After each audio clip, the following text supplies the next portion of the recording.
आज का स्मैकडाउन बिल्कुल बवाल था क्योंकि आज के स्मैकडाउन की शुरुआत होती है ड्रू मैकिंटायर अटैक करते हैं जेकब फाटू पे। निक ऑल्डिस आते हैं स्मैकडाउन में और सीधे ड्रू मैकिंटायर को कहते हैं कि तुमने ये ठीक नहीं किया, और यहाँ से जैकब फाटू रिटर्न करते हैं और अटैक करते हैं ड्रू मैकिंटायर पे और उनकी हालत खस्ता कर देते हैं। और इसके बाद हमें देखने को मिलता है मैच होने जाता है डेमियन प्रीस्ट और आर-ट्रूथ का हमारे tag team champions solo Sikoa की टीम से टैग टाइटल्स के लिए। मैच बहुत दमदार था।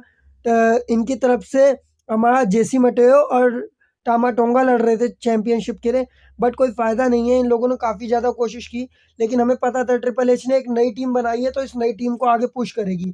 तो उन्होंने फाइनली हरवा दिया है सोलो सिकोआ की टीम को टैग टाइटल्स को, और जीत चुके हैं डेमियन प्रीस्ट और आर-ट्रूथ नए टाइटल्स, और बन चुके हैं चैंपियन हमारे टैग टीम के। इसके बाद हमें डैन हुसैन का एक सेगमेंट देखने को मिलता है कैंडिस लेरे के साथ। इसके बाद हमें सैमी ज़ेन के देखते मिलते हैं कि कोडी रोड्स के साथ अच्छा नहीं हुआ बोलते हुए।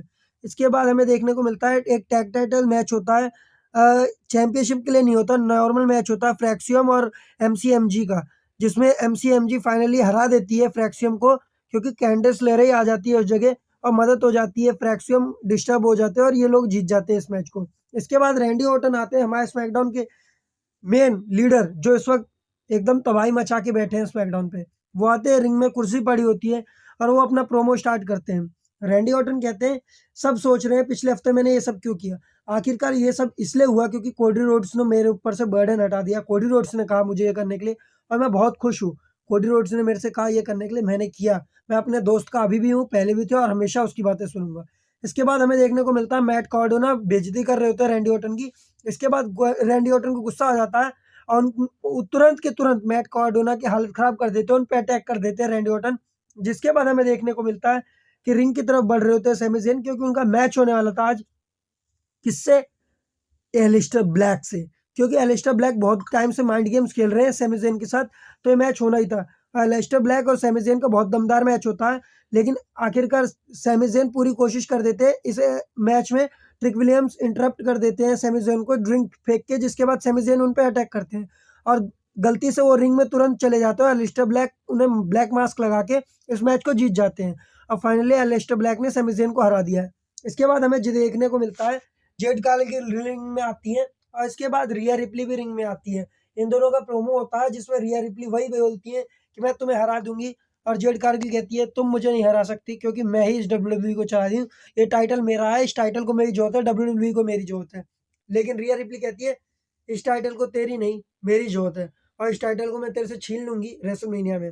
इसके बाद हमें देखने को मिलता है बी फैब और मिचिन जुड़ चुकी है जेड कार्गिल के साथ, और उनके जुड़ने के बाद तुरंत ये लोग अटैक कर देते हैं रिया रिप्ली पे और उनकी हालत खस्ता कर देते हैं और रिया रिप्ली एकदम बेहोश हो जाती है। इसके बाद मिस पे गिर जाती है एक सीढ़ी, जैसे कि उन्हें श्राप मिला था डैन हुसैन का। सोलो सिकोआ के ऊपर टामा टोंगा गुस्सा करते हैं कि तुम क्या कर रहे हो, आखिरकार तुम्हारी वजह से हम हार भी गए इस मैच को लेकिन तुम कुछ कर नहीं रहे। इसके बाद हमें देखने को मिलता है कार्मेलो का और ये जो हमारे लीजा ड्रैगनोव इनका बहुत दमदार मैच, जिसमें फाइनली ये कितनी बार हो चुका मैच लेकिन दोबारा हुआ है, लेकिन कार्मेलो ने इसमें फाइनली फिर से हरा दिया है इसको, लीजा ड्रैगनो को, और अपनी चैंपियनशिप जो है रिटेन कर ली है। मुझे पता था ज़्यादा कुछ होना नहीं है क्योंकि कार्मेलो को अभी पुश कर रहे हैं ट्रिपल एच, और हो सके तो 1 आध महीना और पुश करेंगे और उन्हें अभी हारेंगे नहीं, वो ऐसे ओपन चैलेंज करते रहेंगे। इसके बाद हमें देखने को मिलता है जेली रोल्स अपने बात कर रहे होते हैं रैंडी ऑर्टन से और कहते हैं तुम्हें मैट कार्डोना को सही मजा सिखाया और उन्हें और मजा चखाना चाहिए। इसके बाद हमें देखने को मिलता है किट विल्सन और जेली रोल्स रिंग में आते हैं और बातचीत करते हैं। जिसके बाद जेली रोल्स का मजाक उड़ाते हैं किट विल्सन, कहते हैं तुम मोटू इंसान मोटू हो गए वापस, तुम मोटू ही अच्छे लगते हो, तुम्हारा पेट बाहर निकला ही हुआ अच्छा लगता है। जेली रोल्स को बुरा लग जाता है और जेली रोल्स बोलते हैं हाँ तुम्हें सही बात है, तुमसे ज्यादा तो तुम्हारी मम्मी को मेरा पेट पसंद है। और ये मेरी बातें नहीं है, जेली रोल्स ने खुद बोला था, चाहे तो सुन लेना उस सेगमेंट को। इसके बाद बेला ट्विंस का मैच होता है इरेस्टिबल फोर्स से, नाया जैक्स से और लैश लेजेंड से टैग टाइटल्स के लिए, लेकिन इसमें इंटरप्शन कर देती है शार्लेट और एलेक्सा, जिसके बाद इस मैच को खत्म करती है इरेस्टिबल फोर्स दोनों टीम्स को खत्म करके। साथ के साथ रैंडी ऑर्टन फिर से कॉल पे बात करते हुए देखते हैं, ये टीजेस कब तक होंगे समझ नहीं आ रहे मुझे तो। रैंडी ऑर्टन रिंग में आते हैं दोबारा चेयर लेके और उसके बाद वो कॉल आउट करते हैं रिंग में आके अपना सिग्नेचर करके मैट कार्डोनो का कि तुम यहाँ आओ, मुझे तुमसे बात करनी है, तुम्हें सॉरी बोलना है जो मैंने किया उसके लिए। मैट कार्डोना आते भी हैं, लेकिन ये सारी साजिश थी रैंडी ऑर्टन की, क्योंकि उन्होंने आते ही उनके ऊपर लो ब्लो कर दिया, बात करते-करते उनसे गले मिलके उनको धोखा दिया, जैसे कोडी रोड्स के साथ किया था।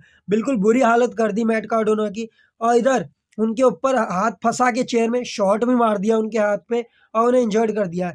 रैंडी ऑर्टन का ये सब देख के निक ऑल्टिस परेशान ही थे, तो उधर टाइटन पे आता है कि जेकब फाटू और ड्रू मैकिंटायर रिंग से कूद गए। आज का स्मैकडाउन कैसा लगा प्लीज़ कमेंट में बताइएगा। वीडियो को लाइक कर दीजिए, चैनल को सब्सक्राइब